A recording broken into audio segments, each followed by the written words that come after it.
Okay, so it's 3 a.m. in the morning as I'm recording this, and I just wanted to talk about something that has been on my mind for quite a while.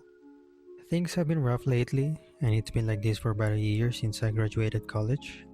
I feel like I've been wasting a lot of time, and I can't help but comparing myself to others, like my friends or ex classmates, with things like buying stuff, traveling, going out, socializing. And I feel maybe you have felt like this before, so if you're watching this, you're not alone.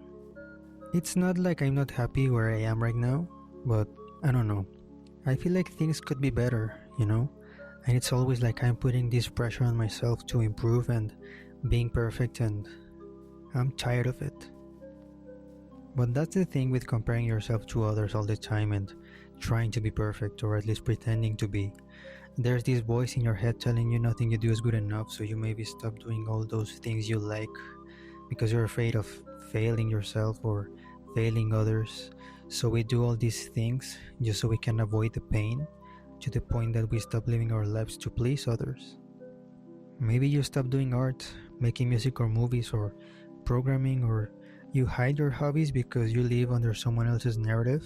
Maybe you care too much about others and what they might think. Maybe you have been taught that there is no place for mistakes in life and that you got to figure everything out in your first try. Or maybe you live under the impression that mistakes ruin your life forever, that everything has to be perfect to succeed. But deep down, we know perfection is impossible. There's only good enough, and we don't know how to embrace it, which brings feelings of anxiety and depression.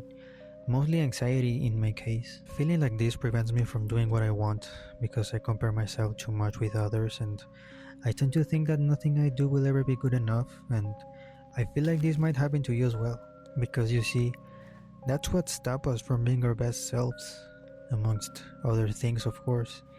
We normally tend to let fear and anxiety take the best of us, and that really hurts. We strive too much for perfection. We always have to have the best equipment, the best microphones, the best camera, the best setup.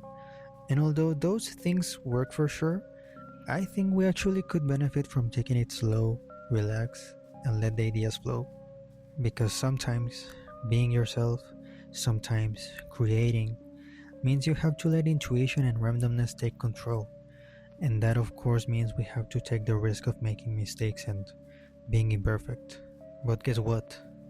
There's beauty in it. There's always a place for imperfection out there. And it means that there's humanity in every single mistake. You see humanity in imperfection, and that's beautiful because there's a living pulse behind those imperfections, and I think the world needs more of it right now.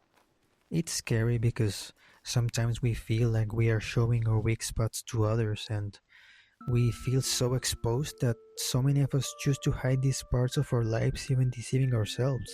But I like to think those parts of our lives are where true authenticity resides, and the best part is that you can turn it into something amazing.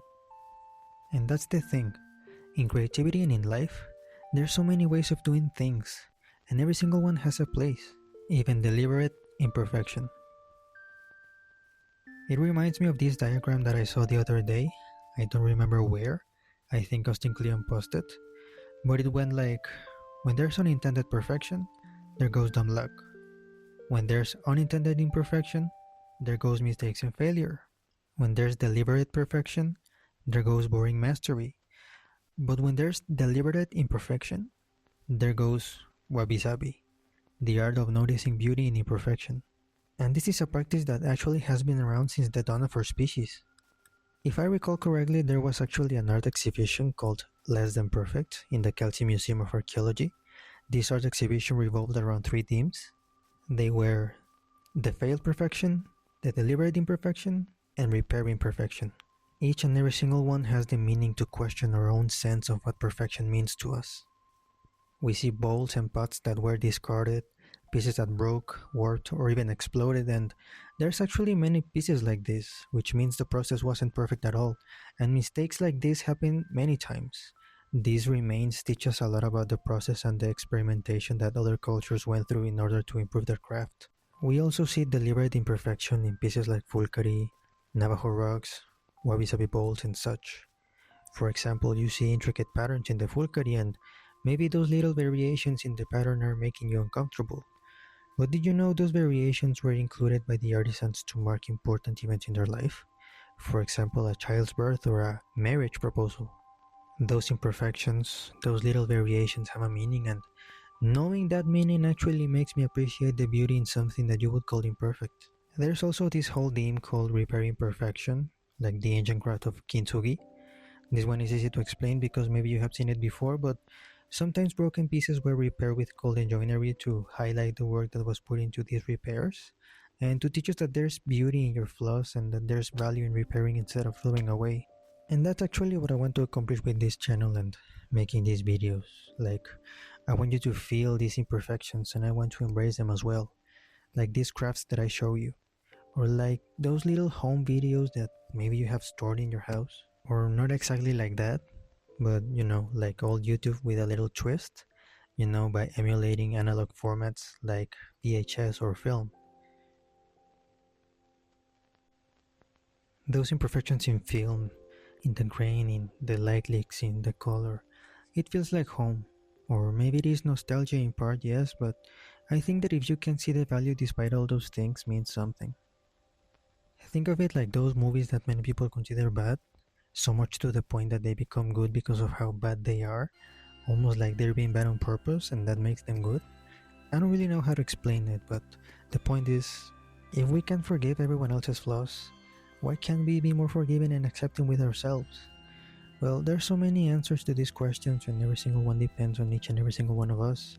Sometimes it requires for you to start acting, and sometimes there's a wound that needs healing, and that's okay too.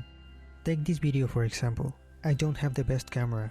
It's not even an iPhone camera to be fair. I don't have a great PC or a Mac. Everything you see here is made on my iPad, and every time you see this gameplay, it's me playing on it actually. My shots are shaky and flat, yes. My audio could be better. Maybe I'm boring and my ideas don't make sense. I'm not the best at editing, and my color grading is not on point. It's too saturated and blurry. But I like it this way.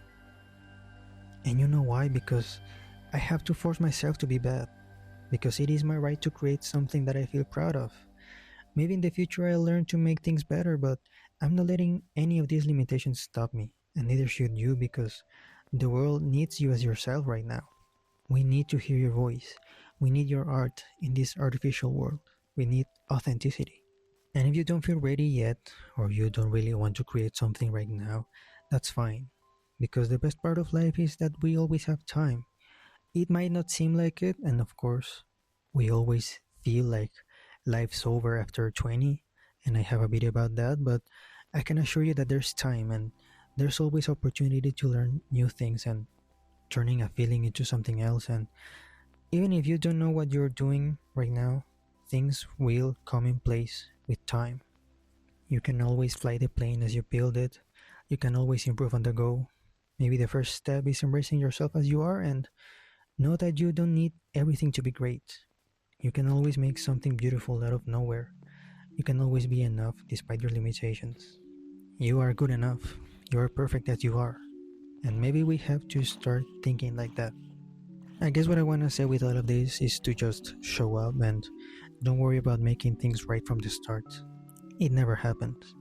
But stumbling is always part of the process, so give yourself some love and compassion. Because only you can be you. It doesn't have to be perfect at the start. You just have to make it exist and make it perfect later. You gotta believe it. Hey, thanks for watching my first video. I really appreciate it a lot. I'm sorry if you don't understand some things. English is not my first language, but I will keep improving. I promise that. If you have any questions or any feedback, I will gladly read your comments in the comment section below. If you like it, please like and subscribe. And I guess I'll see you next week. Bye.